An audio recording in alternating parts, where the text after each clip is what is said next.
Hi and welcome. My name is Conn, born and bred in the fair city of Edinburgh here in Scotland, and also a tour guide with the fabulous Saints and Sinners walking tours. And I'm here today on the banks of the Firth of Forth to talk to you about a rather remarkable woman who goes by the name of Queen Margaret. Now, the Scottish Review, a publication in the year 2000, ran a poll to see who the greatest Scot in history might be. Remarkably, the top woman in that poll was indeed Queen Margaret. So who was this remarkable woman who came top of the poll despite not having a drop of Scottish blood in her? Who was this woman who yearned to be a nun, but who was destined to become a queen in Scotland? That woman, Queen Margaret, had been fleeing the Normans in England in the year 1067, and with various other relatives had been blown off course from Northumbria whilst heading for the continent, only to find herself being cast aforth here on the north bank of the Firth of Forth at today what we refer to as St Margaret's Hope. Having landed at St Margaret's Hope, the Queen was invited by King Malcolm Canmore III, also known as Big Head, to travel with him and his entourage to the great capital of Scotland, which at that time was the town of Dunfermline. But whilst travelling to Dunfermline, Queen Margaret complained of feeling weary and fatigued. Very fortunately for her, she was to stumble across this great Saxon stone, now referred to as St Margaret's Stone, and it's here that she rested resplendent before continuing her journey to Dunfermline. Our tour with St Margaret has led us to the ancient Scottish city of Dunfermline, which literally means the fort on the Crooked River. And here it was, in the heart of old Dunfermline, that once stood Malcolm's Tower. And it was at Malcolm's Tower that Margaret fell in love with King Malcolm. And after due courtship, the pair were wed with great splendour in the year 1069. They were very busy afterwards, because Margaret went on to give birth to no fewer than 8 children, which she brought up here at the Tower. Now, Margaret's fame for fertility grew and grew to the extent that her undergarment, known as Queen Margaret's sark, became so well known that even Mary Queen of Scots ensured it was by her bedside just prior to her giving birth to King James VI of Scotland. Here we are at St Margaret's Cave, deep in the bowels of Dunfermline.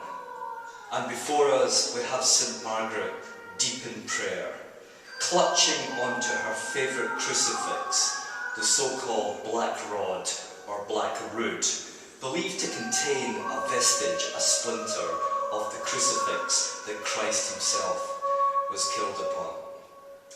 St Margaret was regular to be seen here at prayer. She was a very pious and saintly woman.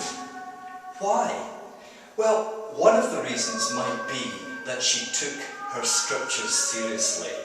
She read them as gospel, particularly Matthew, when referring to the day of judgment, when Matthew states that Christ chose to separate the righteous sheep from the unrighteous goats. If you were a decent, pious sheep, you went to heaven.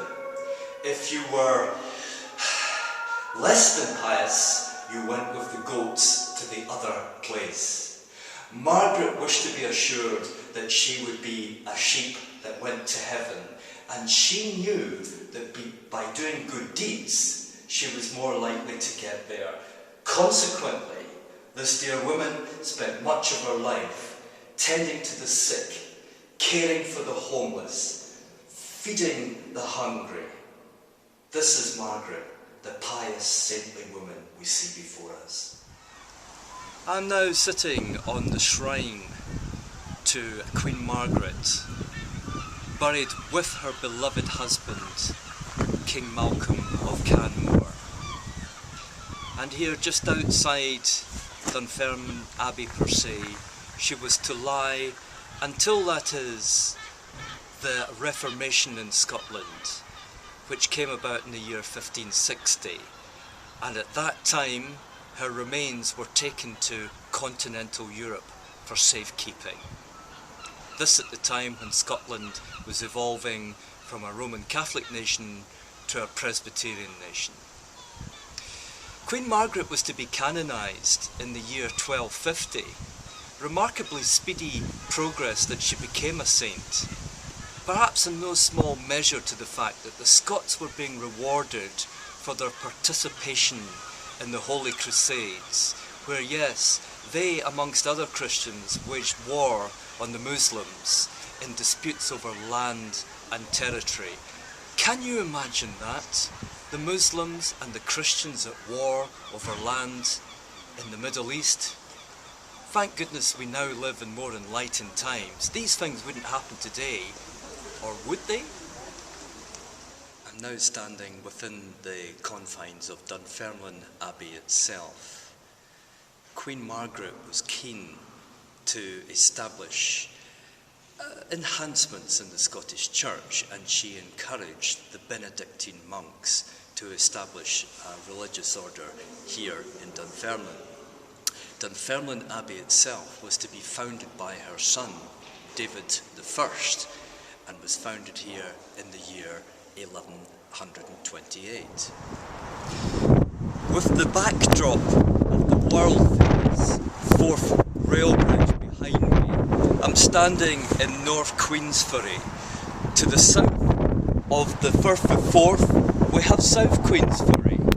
Why Queensferry? Well, it's down to that fabulous woman, St. Margaret, once again. Queen Margaret was responsible for instigating a free ferry to transport pilgrims from the city of Edinburgh to both Dunfermline and St Andrews, also in the Kingdom of Fife. Queensferry, free ferry, and we have Queen Margaret to thank for that. The scene now moves to central Edinburgh in Holyrood Park, and here I am standing by the medieval St Margaret's Well, the original dating all the way back to the 15th century, standing here by its natural spring. The final chapter of the St Margaret's tale has led us to Edinburgh Castle. In the year 1093, whilst Margaret's husband was doing battle in Northumbria, Queen Margaret herself tragically died. Shortly after her death, the castle itself was sieged by Donald Bain and his troops, but Margaret's friends ensured that her body was safely escorted down the treacherous West Crag of Edinburgh Castle.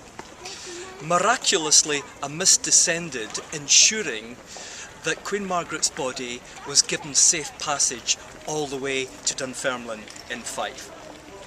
Some years later, her son, King David I of Scotland, ensured that this building, this Norman architecture chapel called St Margaret's Chapel, was constructed in her honour. This is the oldest building you will find in Edinburgh Castle, and indeed throughout Edinburgh itself. Now, whether you have a religious view on life or not, I hope that the tale of Queen Margaret has shown you what an intricate, enigmatic, idiosyncratic and colourful individual she was, how she helped to shape Scotland's religion, Scottish culture, how she helped and supported and occasionally argued with her good King Malcolm. I hope that the story has inspired you sufficiently to consider one day doing the Queen Margaret Trail for yourself. Come to Scotland and learn more about this remarkable, miraculous lady.